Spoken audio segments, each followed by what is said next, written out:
In Episode 18, Align Data Classification Requirements with Business Needs, we connect the idea of data classification directly to the value, sensitivity, and operational realities your organization faces every day.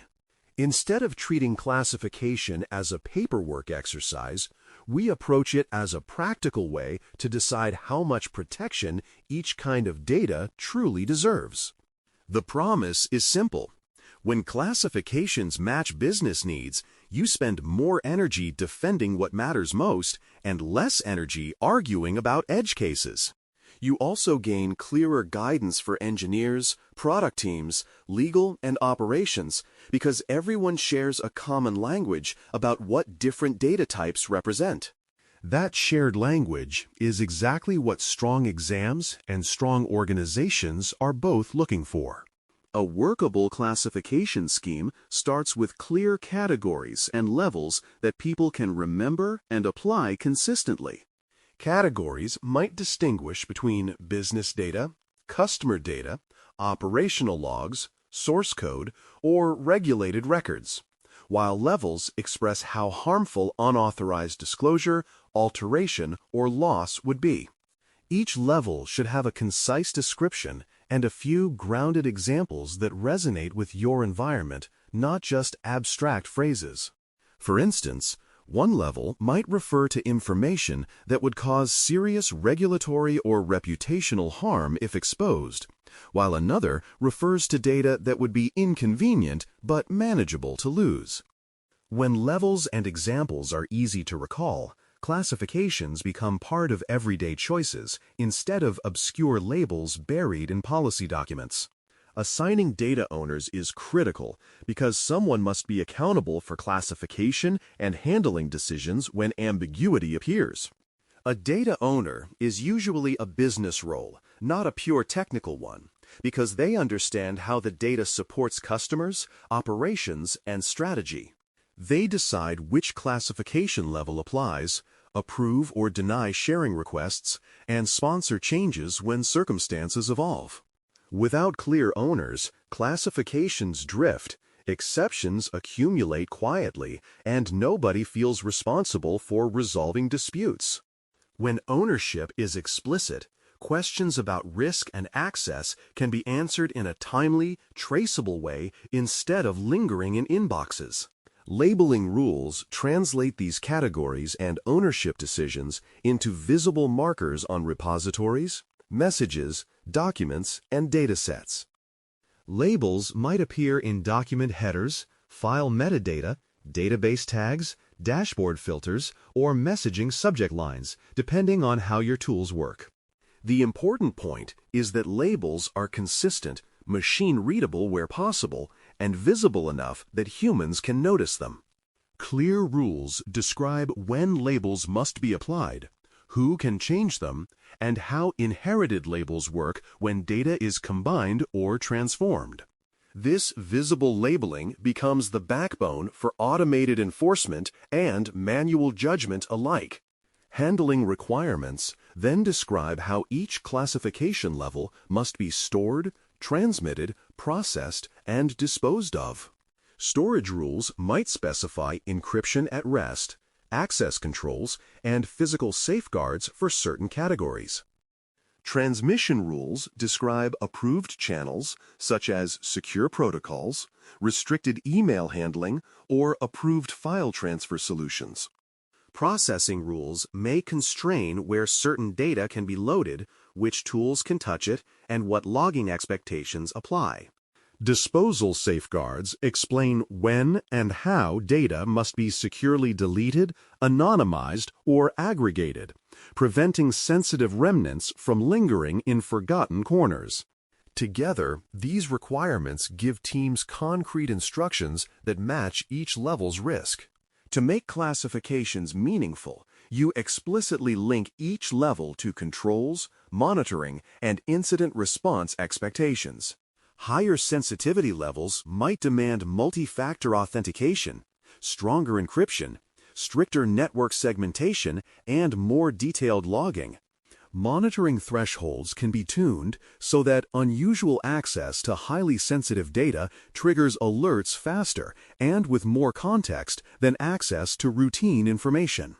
Incident response procedures can prioritize containment and notification steps differently depending on which classifications are affected.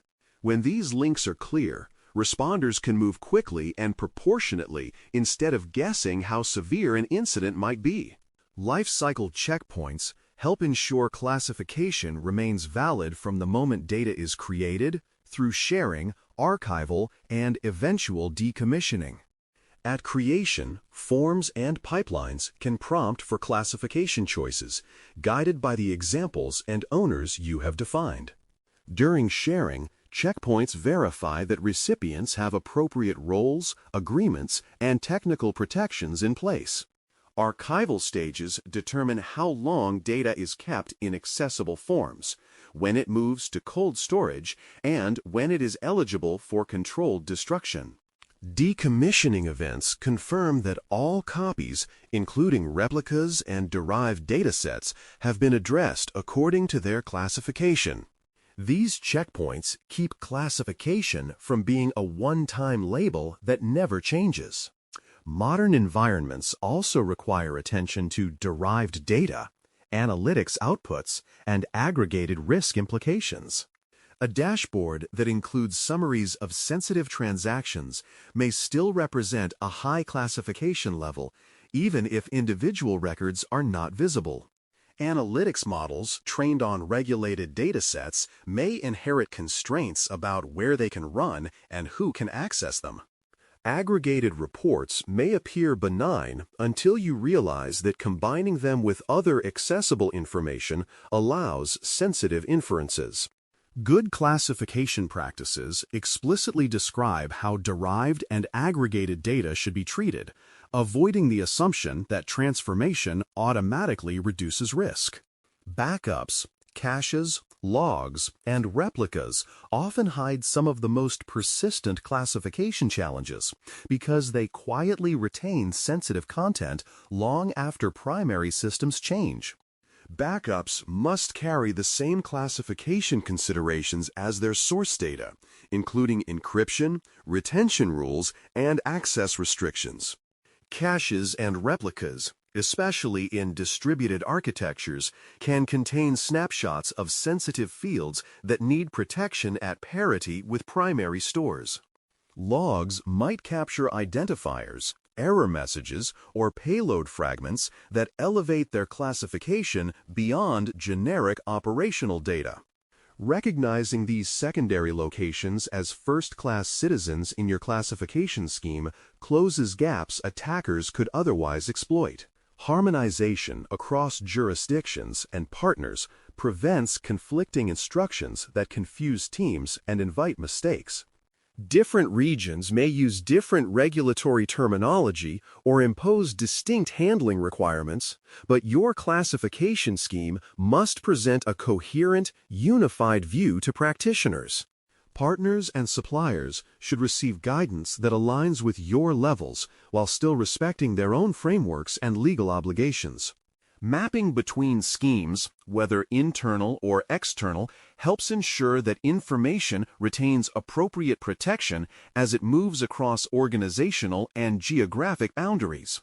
When harmonization is missing, well-meaning teams may follow one rule while inadvertently violating another. Cost and friction cannot be ignored, because overclassification can be just as harmful as underclassification in practice. If too much data is labeled at the highest sensitivity, controls become burdensome and people start looking for workarounds, which, ironically, increases risk. Underclassification, by contrast, leaves genuinely sensitive assets exposed to looser handling than they deserve. A balanced approach considers usability, performance, and mission needs alongside risk, calibrating controls so they are strong where necessary and light where appropriate. Conversations about cost and friction are not a retreat from security. They are part of designing a system people will actually follow. Classifications also require periodic review, especially after incidents, mergers, acquisitions, or significant shifts in business strategy. An incident may reveal that certain data is more sensitive than previously assumed, prompting an upward reclassification and tighter controls. A merger may introduce new data types, systems, and jurisdictions that change the overall risk picture. Strategic shifts, such as new product lines or market entries, can alter how certain datasets support competitive advantage or regulatory obligations. Scheduled reviews, combined with event-driven reassessments, keep the classification scheme responsive to reality instead of frozen in an earlier stage of the organization's life. A short mini-review helps reinforce the structure you are building. Data owners provide accountability for classification and handling choices, while labels make those choices visible across tools and workflows. Handling rules translate levels into storage, transmission, processing, and disposal behavior across the lifecycle, including checkpoints at creation, sharing, archival, and decommissioning.